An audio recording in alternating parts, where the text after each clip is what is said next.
Her screams were heard, nobody came. Her killer was never found. September 19th, 1952, Brisbane, Australia. A 22-year-old woman steps off a tram at 9:32 p.m. Her house is only 150 meters away.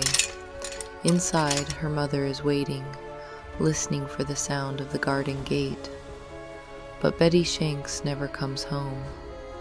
At 9:53 p.m., her wristwatch stops, 21 minutes after leaving the tram.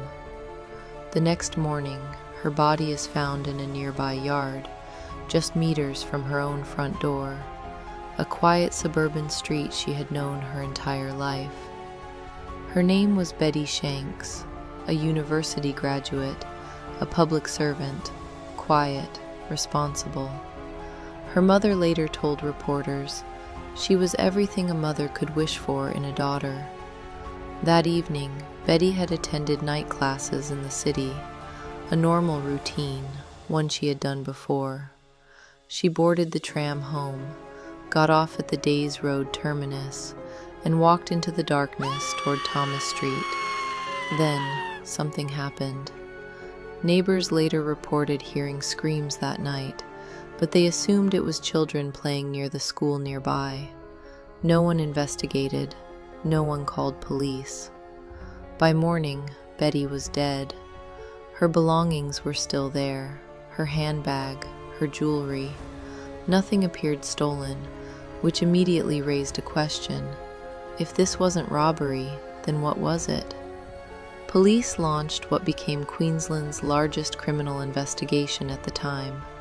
Detectives flooded the area, witnesses were interviewed, leads poured in, but the case only became stranger.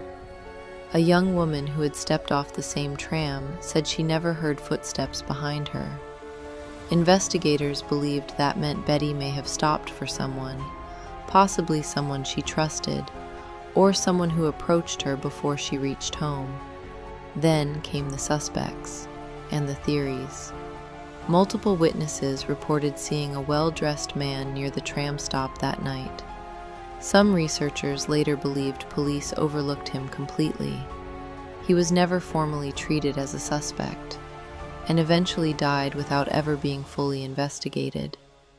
Another theory suggested Betty may have been mistaken for someone else entirely, a different woman who regularly traveled the same route, a case of being in the wrong place at the wrong time. Then there was the doctor, a well-known local physician who took his own life just days after the murder. Rumors exploded across Brisbane, but decades later, DNA testing reportedly failed to connect him to the crime. And then came the most controversial theory of all. A journalist claimed the case may have involved a police motorcycle accident. According to the theory, Betty was struck accidentally, and what happened afterward was covered up. The claim pointed to inconsistencies in patrol logs, witness reports of a motorcycle near the scene, and injuries some believed didn't fully match the official narrative. But the theory was never officially accepted. Police denied any cover-up, and no officer was ever charged. Today, more than 70 years later, the case remains unsolved. What makes the mystery even more frustrating is that DNA evidence still exists. Investigators have genetic material connected to the crime, but without a confirmed suspect to compare it to, the answer remains locked away. A name may still exist somewhere, hidden in old records, forgotten files, or a family secret never spoken aloud. Betty Shanks was 22 years old. She was walking home. Her parents were waiting for her, and in just 21 minutes, her life disappeared into one of Australia's oldest unsolved mysteries. The evidence still exists, the questions still exist, and somewhere, so does the truth. If you want more real unsolved cases like this, leave a like and subscribe.